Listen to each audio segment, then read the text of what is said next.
Vamos a hablar esta mañana sobre la administración del recurso esencial en contexto de crisis. Ahorita lo va a entender. Voy a hacer un acercamiento. No soy contador, no tengo que ver nada con las matemáticas, humanidades, solo que yo estudio. No me muestren números porque a veces me pierdo sumando billetes. Sé que el de 50, el de 100, pero muy poquito sobre matemáticas. Sino que la palabra del Señor nos permite a nosotros hacer otras cosas, ¿sí? Y plantear otros escenarios de tal manera que nosotros podamos, a través de la palabra del Señor, tratar de sacarla también de puertas hacia afuera que nos enseña a nosotros como creyentes, cosas esenciales que funcionen para la vida. Yo tengo la certeza, mis hermanos, y se los he dicho, de que el texto bíblico, y esto lo he discutido con muchas personas, el texto bíblico yo creo que tiene el suficiente músculo académico y técnico y pastoral también para responder a nuestras situaciones contextuales y las dificultades que estamos viviendo. Nosotros en la iglesia, como le hemos venido diciendo, no solamente vivimos de reflexiones, nosotros debemos de responder y dar herramientas. Y la palabra del Señor nos da herramientas que nos ayudan al menos a minimizar en parte situaciones que acarrean o que afectan nuestra sociedad y que por defecto a nosotros también, porque hacemos parte de una sociedad. Nosotros estamos en un mundo y también nos afecta a nosotros. Entonces, la invitación que yo hago y el esfuerzo en el cual yo concentro mi mente, mi oración, es que podamos hacer siempre, y se puede hacer una invitación siempre, a que los que hacemos parte de la comunidad cristiana empecemos a explorar nuevos caminos, en el sentido de que la palabra de Dios también nos hable sobre estas situaciones y nos den, pues, a través de la sabiduría hebrea, la sabiduría cristiana, soluciones que dentro del pueblo cristiano las necesitamos para seguir avanzando. En este caso, sobre las dificultades económicas que está transitando el mundo, nuestro país, nosotros no podemos ser ajenos a ellas. Es una situación que, entre muchas otras cosas que están pasando, la iglesia también, como opina, por ejemplo, la psicología, como opina, por ejemplo, los entes gubernamentales, la iglesia también debe poner su postura en base a cómo cree la iglesia a través de las escrituras enfrentar una situación que en este momento es de crisis económica. No hay un secreto que la economía va en picada y el Estado cada vez que, sin importar la persona que esté, siempre va a buscar enriquecerse. El poder, la avaricia siempre está ahí. Y lo tremendo de todo esto es que estamos inundados de corrupción, que es un tema que difícil de acabar. Cada gobierno de turno trae su apreciación, su perspectiva. Y lo digo porque en este inicio de año, cada vez a mí se me prende el corazón en cada año, y no es que les esté diciendo este es el año de esto, no, nada de esas cosas, sino que mi corazón yo trato de identificar porque mis ojos están puestos en lo que se mueve en el mundo, tratando de discernir, ¿se acuerdan? Sí. Tratando de discernir y entender, bueno, la iglesia debemos de darle esta herramienta porque está ocurriendo esto, y como está ocurriendo esto, ¿qué nos dice el Señor de esto? Sí, no podemos dejar que otros nos interpreten. Entonces, si un economista dice, hay que hacer esto, pues nosotros seguimos al economista porque sabe, pero yo creo que la Biblia tiene el suficiente músculo, la suficiente capacidad técnica y aún profética de ayudar a direccionar, porque no nos podemos olvidar de algo. La iglesia es el pueblo de Dios y es un pueblo sobrenatural. Eso no lo podemos olvidar. Y Dios habla a través de la palabra del Señor. La palabra de Dios es la que gobierna la iglesia, la guía. Dios habla a través de la palabra. Entonces, ahí es donde yo me centro, me paro y soy inamovible. Y he tenido muchas discusiones por esa cuestión. Entonces, los incorrectos procederes gubernamentales nos han llevado a que haya una decadencia fuerte de nuestra economía. Y la iglesia también lo ha sentido. Entonces subió la gasolina, entonces subieron los alimentos. ¿O no ha pasado acá? Sí. ¿Sí? Muy bien, entonces estoy en el lugar indicado. La solicitud que me lleva a acudir este año al Señor en oración este año, créame que sí, y lo vengo más o menos viendo como desde el año de octubre, independientemente del gobierno que está, porque a medida que ha venido avanzando los gobiernos hemos ido más hacia el declive. La oración mía, y me gustaría que me acompañara, y si a usted le pasa lo mismo, pues nos vamos a acompañar los unos de los otros. Y es que, Señor, guíanos para saber, o guíame para saber cómo plantear este año frente a los desafíos y frente a una realidad de que el dinero no está alcanzando. Y a su vez le digo, Señor, el dinero no me está alcanzando y tengo una obligación, necesito velar por mi familia, necesito hacer uso responsable de los recursos económicos que por gracia del Señor a mí me los ha asignado. Esa es mi oración. ¿Cómo hago eso? En mis cuentas está pagar el estudio, la alimentación, yo tengo que pagar un arriendo, yo tengo que pagar ropa, yo tengo que pagar salud, los cuales son elementos básicos para la vida, y no quiero caer en esa declaración que sin dinero no se puede vivir. Entonces, tratar de mantener un equilibrio, porque yo entiendo que Dios da bendición, pero tampoco puedo descuidar de que necesitamos el dinero para vivir. Yo tengo que hacer un equilibrio entre esas dos realidades, y que es necesario para la subsistencia humana, porque así es como está planteada la vida. ¿Sí? Así es como está planteada la vida. Por eso cuando nosotros damos, y aquí algún paréntesis cortico, una de las cosas importantes cuando nosotros damos diezmos, ofrendas al Señor, independientemente si usted dice que es del antiguo, del nuevo, lo que usted quiera decirle, un día después aclaramos sobre el asunto, las primicias y todo eso, más que usted venir aquí a entregar dinero, nosotros lo que entregamos es la vida, porque para conseguir el dinero necesitamos invertir vida. Entonces no es solamente decir, es que un billetico, no, usted está entregando la vida. Sí, cuando por ejemplo miramos y analizamos esa mujer viuda que dio lo que tenía, hermano, eso es muy complejo, porque esa ofrenda fue el corazón del Señor, porque el Señor la vio por encima de todo, y esta mujer ha dado más de lo que podía dar, porque dio lo que tenía. Usted tiene para comprarse una libra de arroz y lo trae a la iglesia, lo entrega y dice, ¿yo qué voy a comer? Es un reflejo que Dios, ¿sí?, lo que tenía. No estamos obligados a que Dios nos multiplique. En ninguna parte de la Biblia dice, no es que yo estoy para que te multiplique, para que no, entonces, esto no es un trueque, esto es la vida que le entregamos al Señor. Pero bueno, ahí lo dejamos, después hablamos sobre el asunto. Entonces el dinero es un dinero que resulta por el lado del bien, el esfuerzo, la dedicación, el trabajo, el empleo, y por otro lado también se adquiere a través de males como el robo, el hurto, etc. ¿Esto qué nos dice a nosotros? Independientemente de donde venga el dinero, la gente necesita dinero. Ellos recurren al robo, todo eso, nosotros recurrimos a la bendición de Dios. Entonces mire que independientemente del lugar o la inclinación que se tenga, donde se quiera buscar, el dinero se requiere. Pero sí hay que andar de una manera muy sigilosa, prudente, para no ir a caer en el otro extremo, que es que sin dinero no podemos vivir, porque anulamos la gracia y la bendición de Dios. Pero tampoco podemos ser tan entusiastas en decir, me quedo en la casa sin hacer nada. Entonces mire que tiene que haber un equilibrio entre las dos cosas, una proyección. Esa es mi oración. Esta mañana el punto arriesgado que voy a tomar, y es la propuesta que les pongo sobre la mesa, es analizar esta carga que les acabo de presentar, en que hay un problema económico que se nos está viniendo encima mucho más fuerte. No quiero ser con esto terrorífico ni sembrar miedo, pero sí nosotros debemos de tener una reacción frente a la situación, y eso es lo que yo voy a tratar de plantear en algunos puntos que les voy a mencionar. La situación del país no está bien. Recuerden que los niños entran ahorita el 15, 16, 20 de enero, las matrículas están por encima, y entonces un montón de situaciones que en muchas ocasiones no alcanza. ¿Cómo vamos a hacer? ¿Cómo vamos a hacer? La propuesta viene, y el planteamiento viene de Génesis, capítulo 41, versículo 33 al 36. Puede abrir ahí su Biblia por un momento, por favor. Génesis capítulo 41, versículo 33 al 36, y vamos a utilizar este fragmento para iluminar desde un encuentro que tuvo Faraón, o más bien unas respuestas que le dio José a Faraón.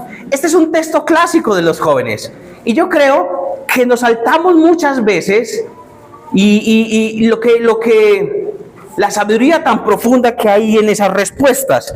Tampoco digo que yo voy a agotar el recurso, pero si hay unas pinceladas administrativas ahí sobre lo que nos compete a nosotros esta mañana.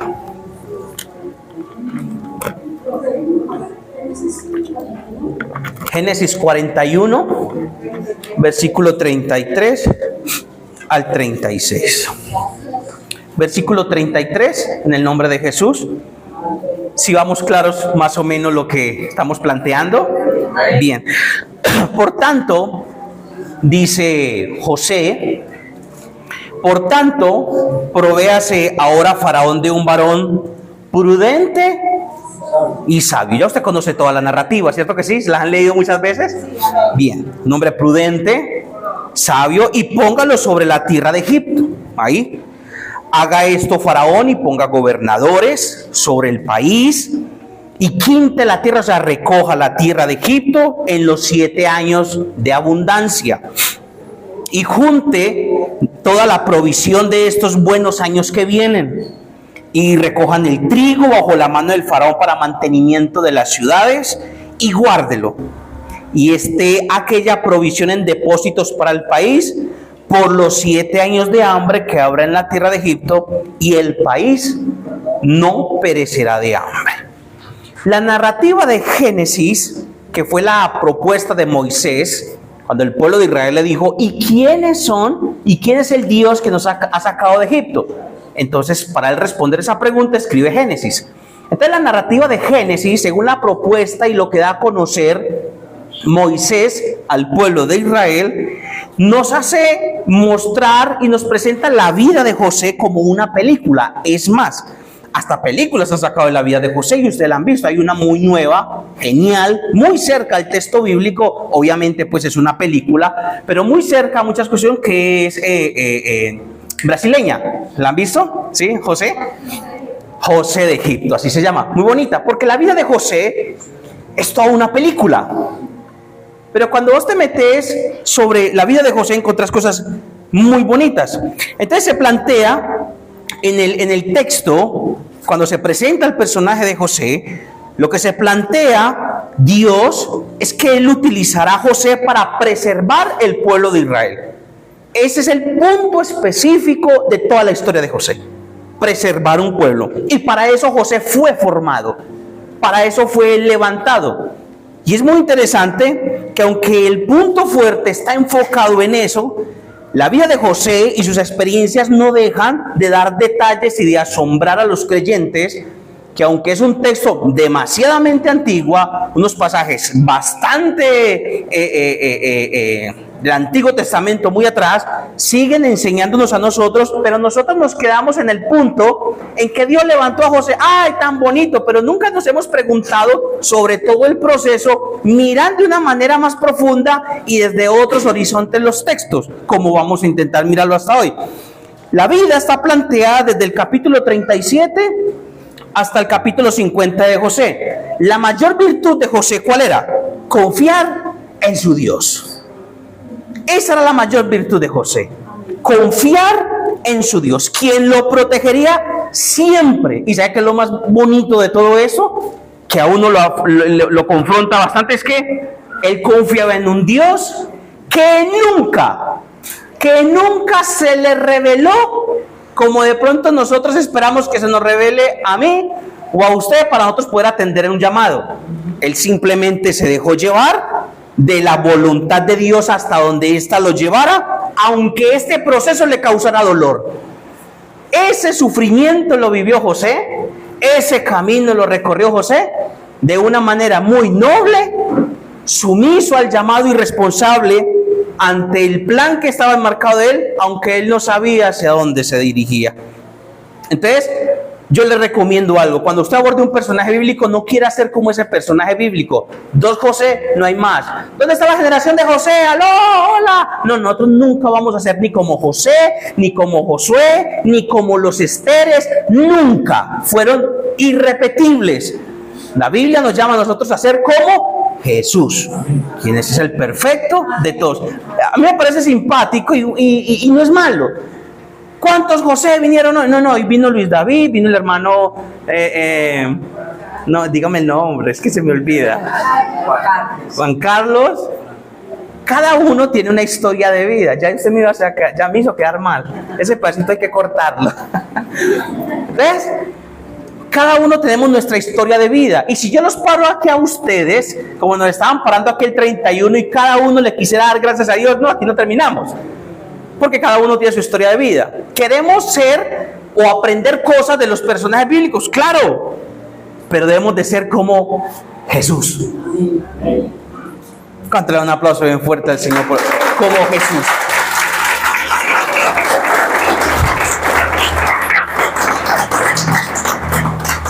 Para acercarlos un poquito más al personaje, para seguir avanzando, el personaje de José nos enseña que es posible dar fruto donde Dios nos ponga. Eso nos enseña. Donde Dios nos ponga, José nos enseña a nosotros que ahí hay que dar fruto. Amén. En cualquier parte, en la cárcel, ahí. Por ejemplo, a mí no me gusta mucho cuando dicen, no, es que nosotros somos una iglesita. No, eso no es una iglesita, es el pueblo del Señor. Amén. Y si Dios lo puso aquí, aquí se da fruto. Amén. El fruto no solamente es al 100%, el fruto al 30, al 60 y al 100 por 1. Pero todos dan fruto, según la capacidad. 30, pero aquí damos fruto. Eso me enseña José, que donde José estaba, no, yo quisiera tener otra iglesia. No, donde estés, ahí hay que dar fruto. Eso es lo que nos enseña José. José nos pone en una situación en que si estamos en tierra árida, ahí hay que dar fruto. ¿Cómo? No sé. En eso es experto José. Pregúntele. Porque yo salgo volado. Pero este muchacho nunca maldijo la vida. Como por ejemplo lo hizo Job. Ese sí. José no. Tampoco cantaba alabanzas, pero sí se preguntaba dentro de él sobre su vida y su destino. En todo este proceso siempre mostró algo muy importante y fue su capacidad de administración. Hola. Amén. Lo pusieron con Potifar administrar y fue uno de los primeritos que aprendió a leer los jeroglíficos hebreos. Las pinturas rupestres son esos animales que usted ve tallados en la pared egipcios o dentro de los sarcófagos, que usted ve, por ejemplo, grullas, todo eso son pinturas rupestres. Eso lo aprendió a leer José. Y siempre donde iba, florecía. Su capacidad administrativa se formó. Dios lo metió en ese proceso para formarlo. O sea que la labor de administración es una labor que se aprende. ¿Cierto? Una labor que se aprende. Es claro que el proceso lo llevó a comprender cada vez más. Y lo que él no sabía es que ese aprendizaje de administración lo iba a llevar hasta el punto donde él llegó, que era el proceso que el Espíritu de Dios tenía trazado para él. Cuando el sueño de Faraón es revelado e interpretado por José, que esa era una capacidad espiritual dentro del proceso. Aquí explico algo. Nunca nos podemos desconectar de esa idea espiritual. Nosotros somos seres espirituales, como tampoco nos podemos desconectar de las realidades terrenales. Siempre debe haber un equilibrio entre las dos cosas para poder obrar de la mejor manera. Y en la vida siempre existirán los contrarios. Eso es muy antiguo. Buenos, malos, fríos, calientes. Por eso están vacas gordas y vacas flacas. Porque ahí hay una sabiduría. Pérdida, ganancia, administración, derroche, vida, muerte. Siempre existirán los contrarios. Y en esos contrarios el punto de equilibrio siempre será en Cristo. En temas tan críticos como es el balance económico, ¿cómo encontramos un balance económico personal, familiar, como nación? Se requieren, mis hermanos, decisiones radicales para nuestra supervivencia. Y es un claro ejemplo que en José podemos tener un referente de cómo debemos de movernos en una situación planteada como ocurrió en la interpretación del sueño de las vacas gordas y de las vacas flacas. Entonces ahí es donde está planteado el escenario. Y de ese escenario vamos a traer esta mañana unos elementos básicos para la buena administración de los recursos para enfrentar la crisis desde esa perspectiva de Génesis. De ahí, de esos textos que acabamos de leer, vamos a traer unos elementos básicos que nos ayuden a nosotros a ver cómo es que vamos a vivir a partir de ahora en adelante y cómo vamos a plantear una vida en una situación donde nuestro país, Colombia, Medellín, esta zona, mi casa y todos estamos en una situación económica difícil. Y vamos a ver esa interpretación, ese manejo que le da de los contrarios, vacas gordas y vacas flacas José, a ver qué elementos importantes y básicos sacamos de ahí para nuestra vida. Amén, denle un aplauso bien fuerte a Jesús.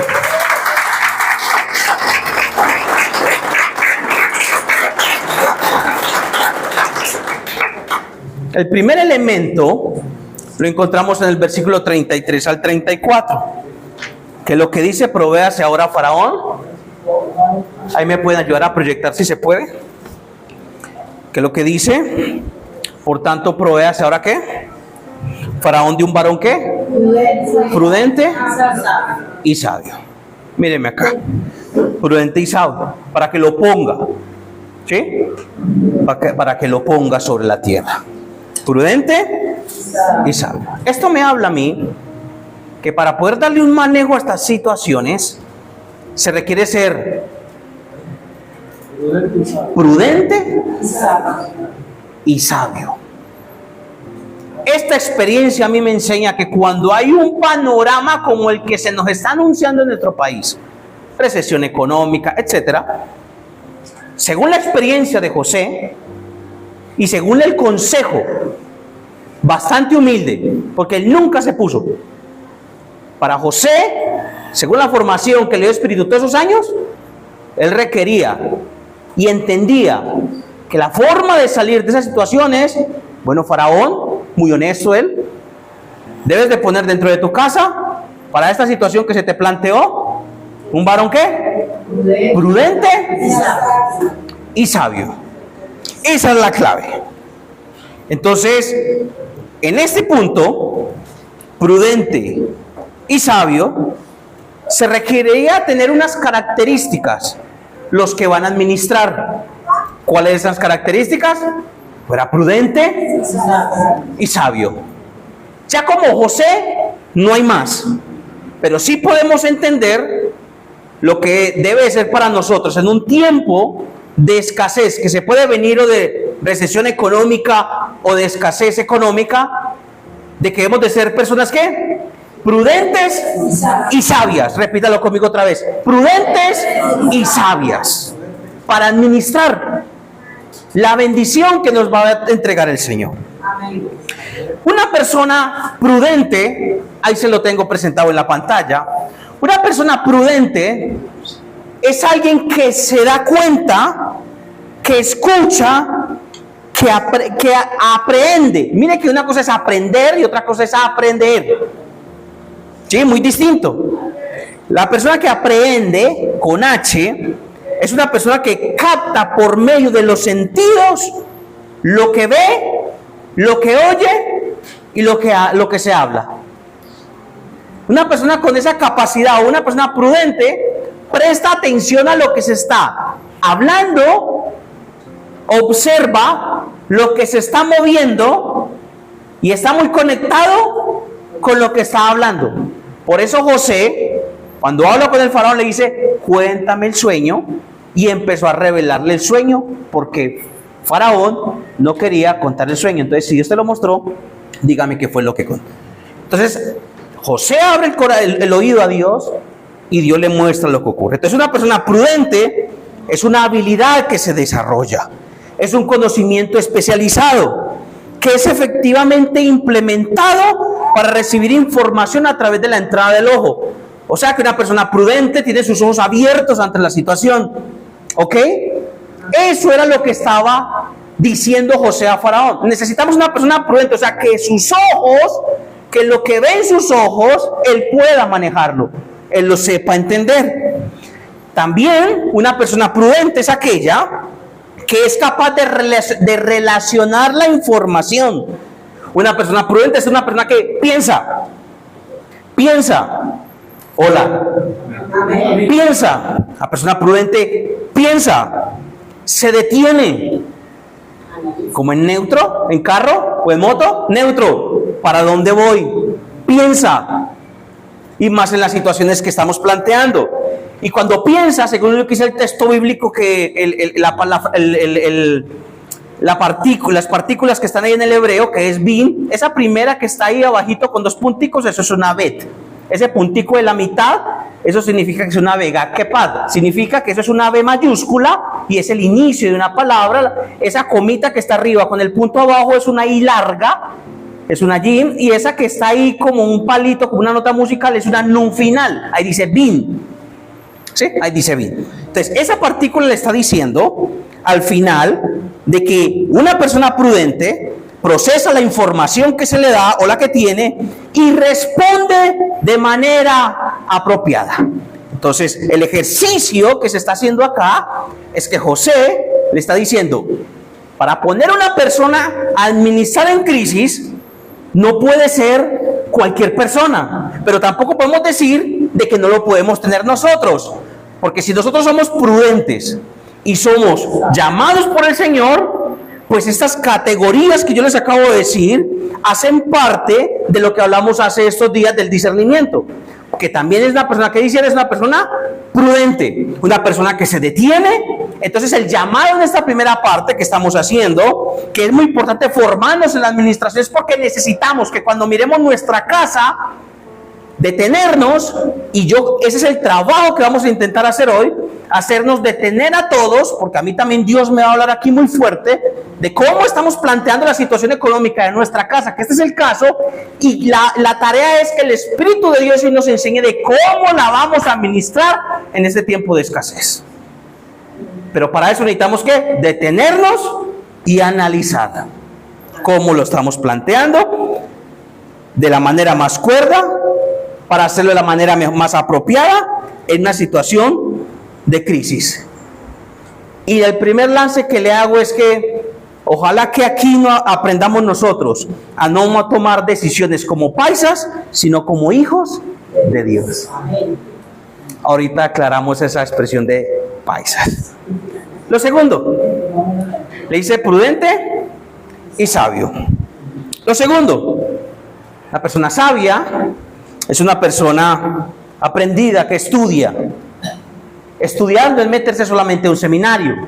Aquí se está refiriendo a estudiar la palabra de Dios, hacer la realidad de una capacidad de comprensión de lo que el Señor está diciendo. Hábil en la fe, alguien que estudia, o sea que alguien con discernimiento. Volvemos a lo mismo que hablamos estos días. Entonces el sabio que entiende que la prosperidad, mis hermanos, no es todo lo que desea el corazón. Hola.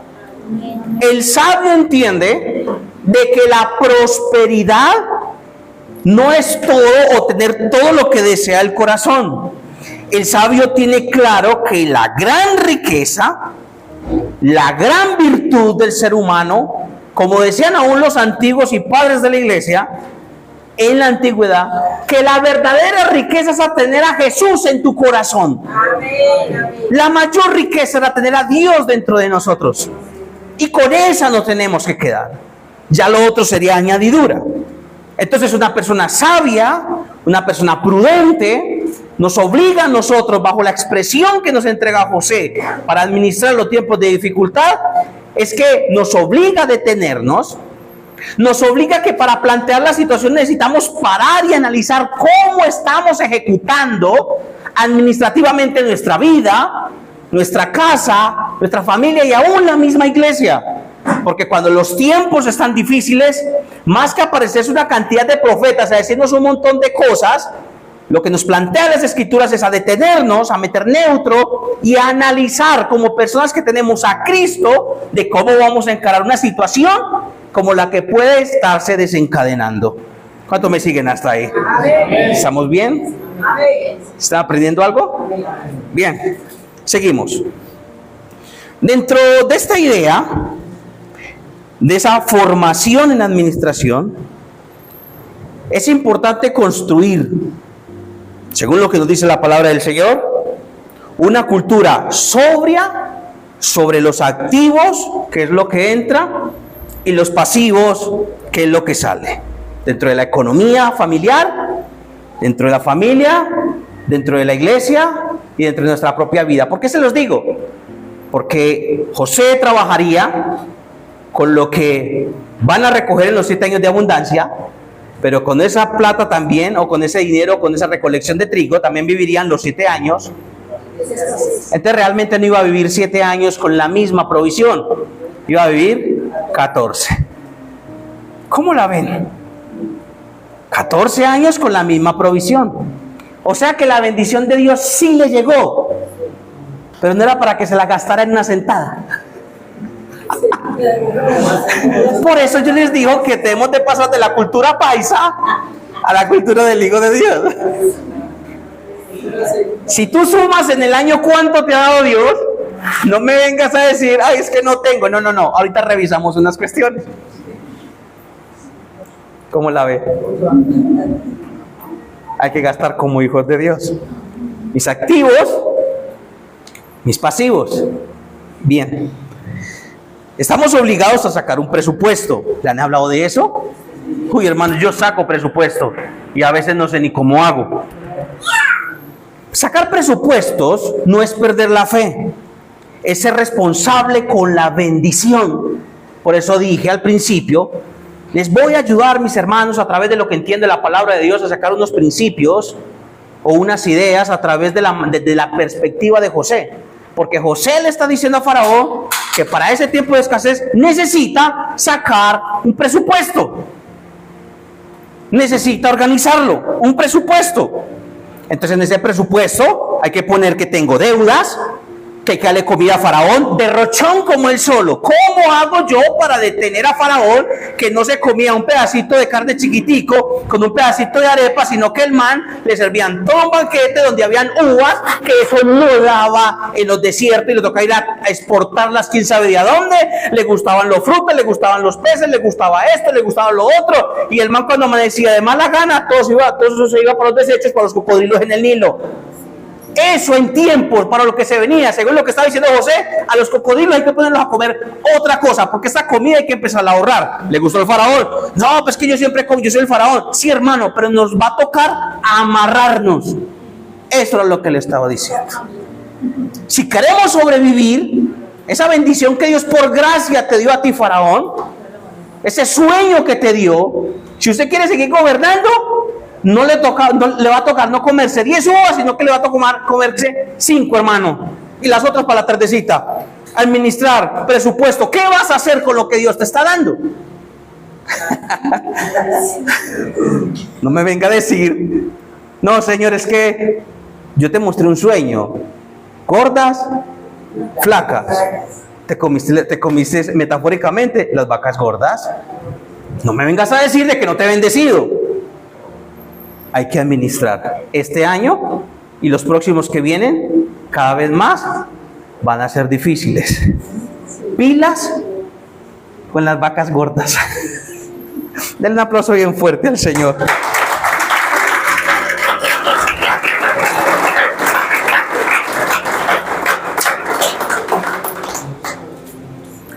Es cierto que necesitamos la oración, pero también necesitamos responsabilidad. La bendición económica llega, pero no es para gastar en la inmediatez. Créame que Dios me está hablando a mí muy fuerte también. No es solamente para ustedes. Yo soy como el pastor 6, yo saco mensajes para mí. Cuando me dice, ve, yo le voy a compartir este pensamiento que Dios me habló a los otros hermanos. Pero Dios cuando me habla de esto, yo trato de... Aunque lo mío de planificar no es nuevo, no es de mucho tiempo. Pero sin embargo, por ahí dice, forcemos esto por aquí para hacer eso. No, eso no se puede. Entonces no estoy de acuerdo con esa frase donde dice, que se dice muy comúnmente, que es que no estamos de acuerdo. Yo no estoy de acuerdo con lo que voy a decir. Es que los creyentes empiezan por fe y terminan por presupuesto. Esa declaración no es buena en todo su esplendor, porque realmente la noción de fe no es descuido. ¿Cómo? La noción de fe no es ser descuidado y poner en riesgo las cosas que me entrega el Señor, o la vida, o todo lo que me entrega el Señor, simplemente por una fe que no está fundamentada en realidades, porque la fe es convicción, la fe es enfrentar peligros por el Señor, no arriesgar, porque nunca se arriesga. Entonces, comámonos esto hoy, y mañana Dios nos volverá a dar. ¿Oíste? Y si Dios te dio 1 millón, no para que te lo gastaras un día, no para que te lo gastaras un mes, y ya por ahí el 20 no tienes, y entonces... Una de las cosas más importantes que nosotros tenemos en esto es aprender a administrar con fe. Y la fe no es que el Señor aumentará. No, ya Dios te entregó un número.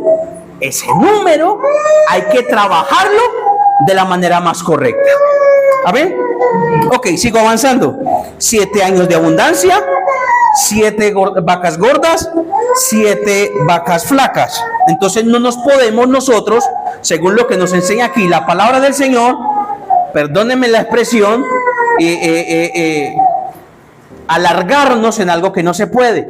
Hay que aprender a ser como prudentes. ¿Qué es el prudente? Hola.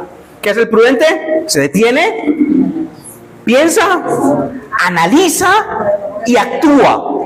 Porque según lo que él ve, lo que él oye, lo que él escucha, de lo que se está hablando en la calle, que por algo se está diciendo, él se empieza a regular, a estructurar, para cuando esa situación venga, ya tenga planteada una idea responsable, bajo la fe de que Dios le va a acompañar en el proceso y así enfrentar la situación. Ese es el llamado que Dios nos hace esta mañana. Amén. Den un aplauso bien fuerte al Señor. Una mentalidad direccionada por el Señor. Lo segundo es que hay que administrar. El segundo elemento básico que aquí en esto es administración en tiempo de escasez que se nos está planteando. Aquí vamos a ser un poquitico más duritos. En la tierra, en Colombia, en nuestra vida, que ustedes mismos me han dicho que sí, a mí también me está pasando, que según lo que dice José, administrar es saber distribuir el recurso económico basado en los anuncios de los tiempos. Según lo que dice José, y muestra ahí el Señor a través de estas declaraciones, que hay que saber distribuir el recurso. Versículo 35 al 36, ponga personas a la que construyan y metan ahí el trigo y lo guarden para los tiempos de escasez, ¿cierto? O sea que una persona, según este principio y este elemento, me está diciendo que alguien, que lo que necesitamos nosotros para sobrevivir y mantenerse en los tiempos de escasez es saber distribuir el recurso, porque el Señor nos da un recurso, ¿o no? ¿Cómo vamos a distribuir ese recurso?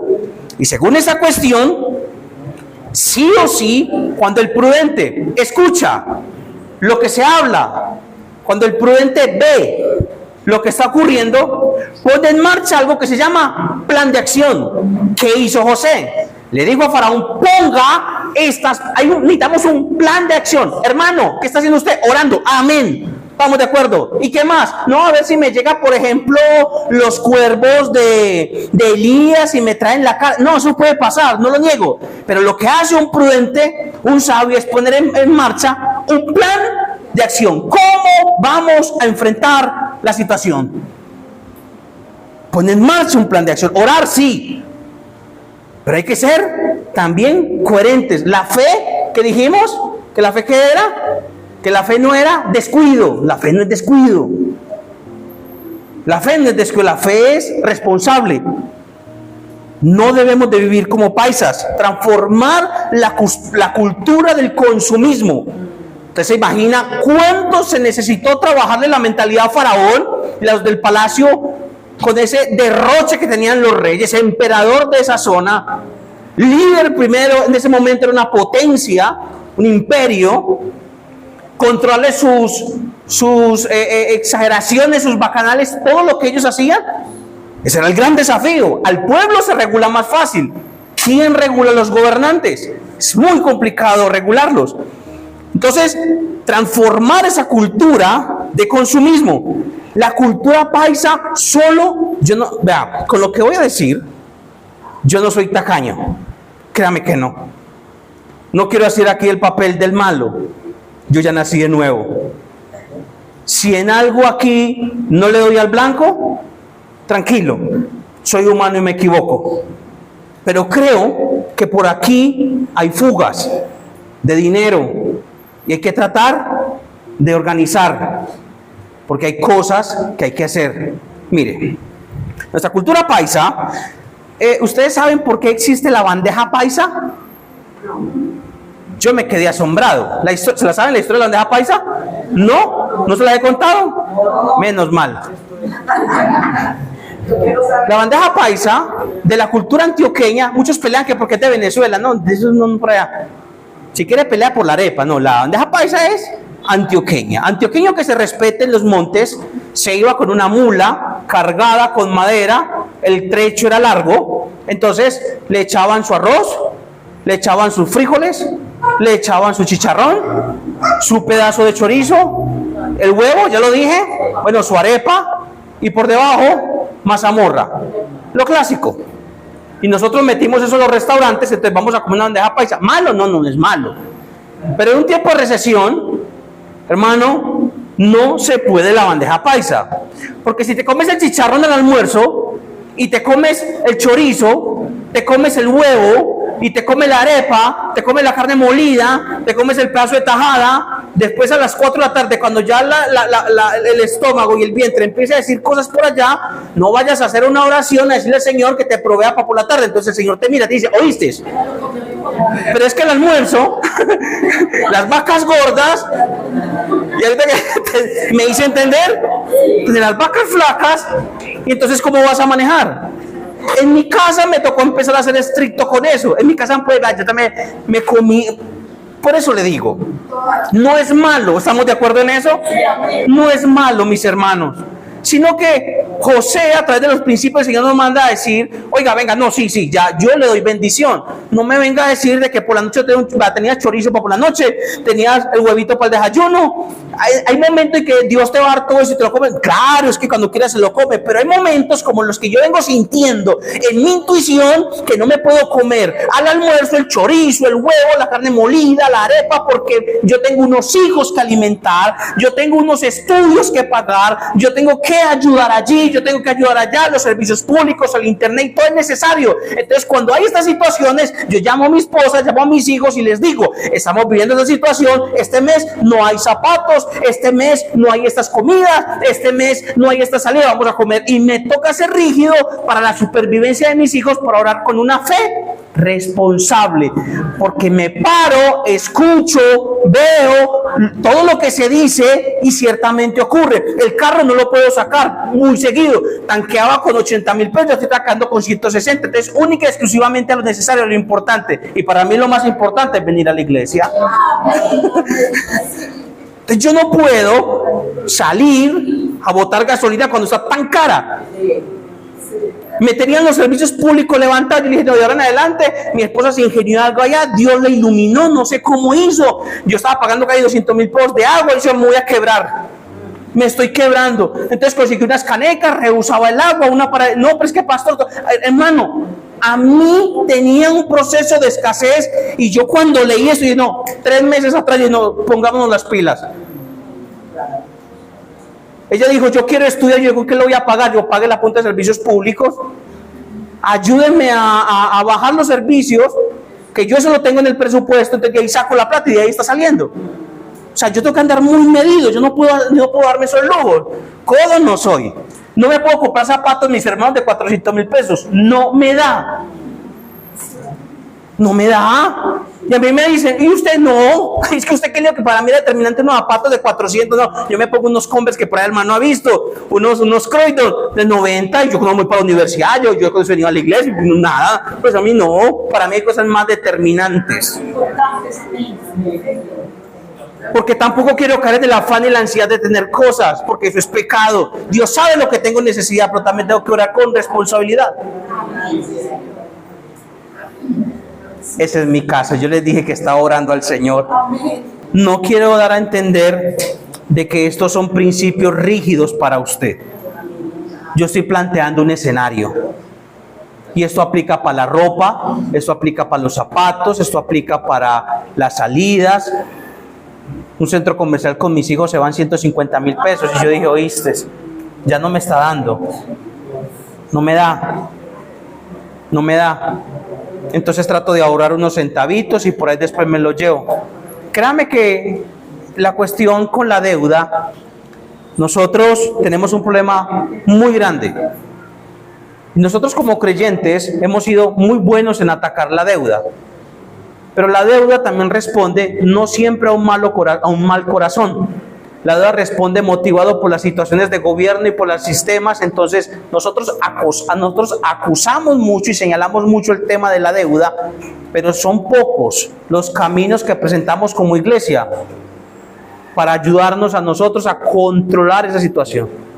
Como les dije al principio, siempre buscamos una estabilidad y el bienestar de la familia y nosotros mismos.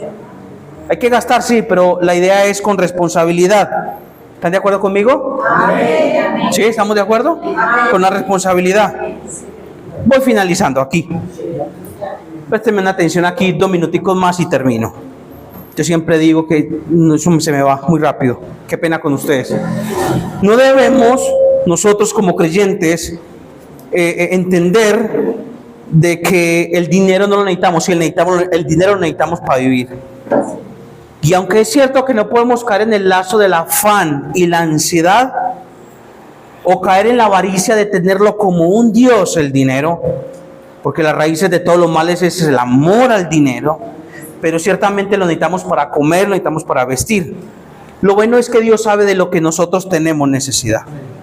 Examinemos la realidad, profundicemos en la realidad, pongámonos a trabajar acompañados de oración, una fe responsable. Una fe responsable. La alerta económica que hay en el mundo es grande y cada vez nos va a venir llegando mucho más y todo es un caos. Y aquí en las situaciones mundiales y económicas no sufren solamente los que no son creyentes, no, aquí nos vamos todos en un mismo punto porque todos hacemos parte de ese conflicto que hay. El llamado que hoy nos hace el Señor es, a través de esos ejemplos un poquito rústicos que yo le hice, un poco atrevidos, es para hacerles aterrizar de manera clara, sencilla, una realidad que es mucho más magna, los manejos de los ahorros, etcétera. Pero yo creo que ustedes me hicieron entender con las figuras que utilicé, con las ilustraciones que hice, la bandeja paisa, el trifasco, todo eso, para entender que las vacas gordas van a estar, pero que también no es simplemente para un momento, sino que con ella tenemos que evacuar lo demás. Entonces llamamos a ¿qué? A hacer una estructura y a detenernos para poder orar de la mejor manera. Les reconozco desde el principio, no soy un contador, no tengo que ver nada con eso. Pero la palabra de Dios tiene suficiente músculo para ayudarnos con esto. Esto simplemente son algunas pinceladas de lo que está ocurriendo. ¿Cuál es el llamado a la iglesia? El llamado a la iglesia es que dentro de nuestras iglesias hay profesionales, economistas. Y sí, que nos sigan atacando el tema de la deuda. Claro, que nos lo sigan atacando porque eso hace bien. Pero que también nos empiecen a formar en la administración como pasó con José. Que nos sigan formando y enseñando porque hay que hacerlo de manera responsable. Somos párvulos en ese aspecto, por eso necesitamos nosotros enseñanza, porque administrar es todo un arte. Necesitamos que nos enseñen, ¿o no? Que nos enseñen cómo hacerlo. Constantemente pecamos, entonces por eso, porque tenemos deudas impagables y lo señalamos, como le digo, pero necesitamos presentar también vías de salida. Aquí finalizando, rogamos a Dios, mis hermanos, que en este proceso nos ayude y que con paciencia nos acompañe.